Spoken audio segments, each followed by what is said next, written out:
गौरव तनेजा जी, रितु राठी जी। राधे राधे। राधे राधे महाराज जी, आपके चरणों में प्रणाम। महाराज जी, क्या पति पत्नी का साथ 7 जन्मों का होता है? और अगर पति या पत्नी ये सब बेकार की बात है। महाराज जी, संसार में ऐसा कहा जाता है। जीव अपने कर्मानुसार आकर के संयोग वशात इस जन्म में बना है आकर के। अगर परस्पर आसक्त हो गया तो हो सकता है अगला कोई भी योनि मिले। तो जरूरी थोड़ी है, अगर आप स्त्री में आसक्त हुए तो वो पत्नी थोड़ी बनी रहेगी। तो इस भागवत में कोई भी बात उसका प्रमाण होना चाहिए। पुरंजनोपाख्यान है भागवत में, पुरंजनोपाख्यान। उसमें पुरंजन भ्रमण कर रहा था तो एक बहुत सुंदर महल देखा, बगीचा देखा, 9 द्वार का महल, विविध प्रकार की भोग विलास था। उसमें एक सुंदरी को देखा जिसका नाम पुरंजनी था। वो अपने अंगरक्षकों के साथ घूम रही थी, आसक्त हो गया। वो भी स्वीकार कर लिए दोनों। पूरा विवरण वो अध्यात्म का विवरण है। इसी बुद्धि पुरंजनी है और जीव पुरंजन है, और ये 9 द्वारों वाला ये पुर है पूरा। उसमें वो तो बड़ा लंबा विषय है, हम आपको सारांश में बताए। वो पुरंजन जब पुरंजनी में आसक्त हुआ, मरा, तो वो स्त्री बना जाके। और पुरंजनी अन्यत्र कहीं जन्म ली, लेकिन वो स्त्री बना जाके। वो जिस राजा की पत्नी बना जाके, वो राजा उससे बहुत प्यार करता था। अब वो वैसी राजा पे आसक्त हो गई।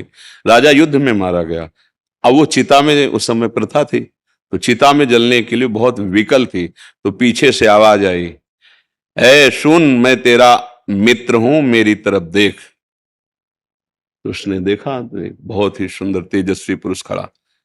बोले, मैं तो आपको नहीं जानती हूं। बोले, जानती नहीं, तो मेरा नित्य सखा है, मैं तेरा नित्य मित्र हूं। मेरा नाम अविज्ञात है। अविज्ञात माने मैं जानने में नहीं आता हूं। ना तू स्त्री है, ना ये तेरा पति था।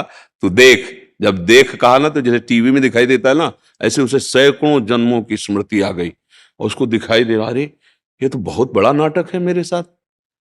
पहले मैं किसी का पिता था, फिर किसी का पुत्र बना, फिर किसी की पत्नी।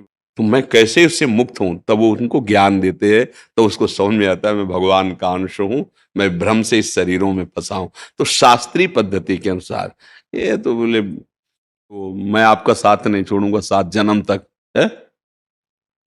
कैसे? जीव अपनी कर्म की गति के अनुसार।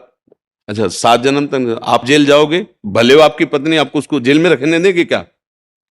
कि आप बहुत दोनों प्रेमी जोड़ा हो, आपने कसम खाई है कि 7 जन्म तक, और फिर क्या जन्म जन्म तक, ऐसे नहीं कहते?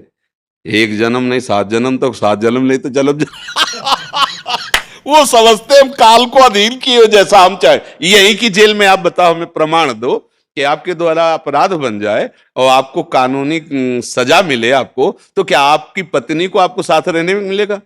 नहीं मिलेगा ना। पत्नी हत्या कर दे किसी की और वो जेल जाए, तो आपको साथ रहने को मिलेगा क्या? तो यही तुम 7 जन्म नहीं निर्वाह कर पा रहे, तो आगे क्या बात? बोलो, फेल हुआ ना ये बात 7 जन्म वाली। आगे तो अलग बात, पत्नी अच्छे कर्म करेगी तो स्वर्ग जाएगी, तुम गलत कर्म करोगे तो नरक जाओगे। वो क्या बनेगी, वो क्या, अलग अलग खेल। एक महात्मा में दृष्टांत में बताया था कि एक गांव के परिवार में संत जन आया करते थे। तो पत्नी बड़ी श्रद्धावान थी, वो सत्संग सुना करती थी। पत्नी के ऐसे भाग्य थे कि पति बहुत ही बहिर्मुख, इधर उधर आचरण करने वाला। पत्नी ने तो गुरु बनाया और नाम जप करना ऐसा, और पति तो बार बार प्रार्थना करते कि देखो हमारे गुरुदेव भगवान आते रहते हैं, आप उनसे मंत्र ले लीजिए, बिना भजन का जीवन व्यर्थ का जीवन होता है ऐसा। तो एक दिन कहा, ठीक है, आज हम गंगा स्नान करने जाएंगे, अपने गुरु जी से कह देना हमें दे दे मंत्र। स्नान करने जा रहे, 4-5 मित्र में, कहाँ जा रहे हो? मैं बोलो, रोज लगी रहती है गुरु मंत्र ले लोगे तो आज ना। अरे कहा है, जहाँ वो ऐसे बहिर्मुख पुरुषों का संग, फिर उसकी श्रद्धा बदल गई। अरे कौन फंसे, ये नियम वो नियम, इतना जप इतना, ये सब हमसे नहीं होगा। घर आया और पत्नी को डांट लगाई, हमसे नहीं होगा। कुछ दिनों बाद शरीर छूटा। पति में प्रियता होने के कारण वो भजन का वास्तविक लाभ नहीं ले पाई। वो एक राजा की राजकुमारी हुई जाकर के, और उसका पति हाथी हुआ जाकर के। अब वो पशु देह में जब वो राजकुमारी को देखता, तब उसको समझ, ये मेरी पत्नी है। उसको पत्नी के भजन के प्रभाव से संबंध का बहुत बड़ा लाभ मिलता है। वो तो ये तो राजकुमारी हुई और मैं हाथी के शरीर में हो गया।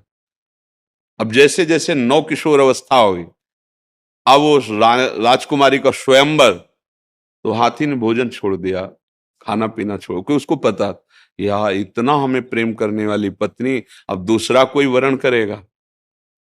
राजा के बहुत वैद्य जो पशु सेवा चिकित्सा वाले थे, उन्होंने बताया बचेगा नहीं, कुछ खा पी नहीं रहा, ऐसा है। राजकुमारी पवित्र दृष्टि के भगवत भजन करने वाली थी, बोले हमें कुछ मिनट के लिए इस एकांत, इस जो हाथी का किशोर है इससे बात करने दीजिए, ये ठीक हो जाएगा बात करने मात्र से। नजदीक गई और कहा भगवत कृपा से, गुरु कृपा से तुम्हारे लिए ही हमारा जन्म हुआ है, क्योंकि तुम भजन नहीं किए। देखो तुम हाथी बने ना, हम किसी और के गले में माला नहीं डालेंगे, आपके ही गले में डालेंगे। पर अब आप जो गुरु मंत्र हमें मिला था वो हम आपको दे रहे हैं, अब चुपचाप जो मंत्र आपको हम सुनाई दे रहे हैं उसका आप जैसे बने तैसे चिंतन करो और भोजन शुरू करो। हम इतना भजन करेंगे कि अब आपको भी ले जाएंगे भगवत धाम में। वो राजकुमारी बनी, वो हाथी बना।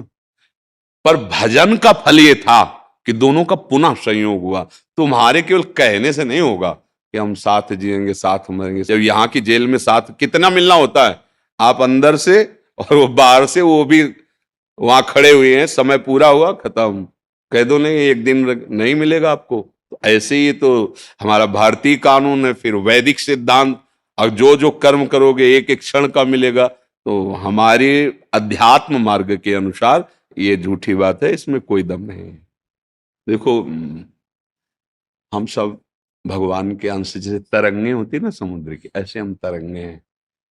आप अगर इनमें भगवत और ये आप में भगवत भाव करें तो दोनों सदा के लिए एक जगह जा सकते हैं। स्त्री भाव पुरुष भाव से नहीं, ये विनाशशील भाव है कि मेरे प्रभु मुझे सुख देने के लिए, प्यार करने के लिए इस रूप में आए, और ये आप पर भावना करे कि मेरे प्रभु मेरे पति के रूप में आए हैं। अब दोनों प्रभुमय भाव हो गया तो दोनों एक ही जगह तो पहुंचोगे, प्रभु के पास, वहीं पहुंच गए, फिर तो अनंत काल के लिए एक जगह पहुंच गए ना। अगर शरीर भाव में रहे तो फिर ट्रांसफर अलग, अगर भगवत भाव में आए तो एक ही जगह जाला है। एक दूसरे में भगवत भाव, कभी आपस में किसी भी बात को लेकर ऐसा वैर विरोध ना हो कि आपस के प्रेम में, हाँ जीवन प्रेम, थोड़ी बात सहन कर लिया, थोड़ी आप सहन कर ली, दोनों प्यार से आगे बढ़ते हुए देखो भगवान आए इन रूपों में। हाँ इनको दुलार कर, ठीक है। धन धन धन जय जय श्री राधे, जय जय श्री राधे, जय जय ओहो। देखो बच्चों पर कैसा प्रभाव पड़ता है आचरण का। आप प्रणाम करें तो उठो, हो गया प्रभु। ले जाओ, धन्यवाद धन्यवाद धन्यवाद।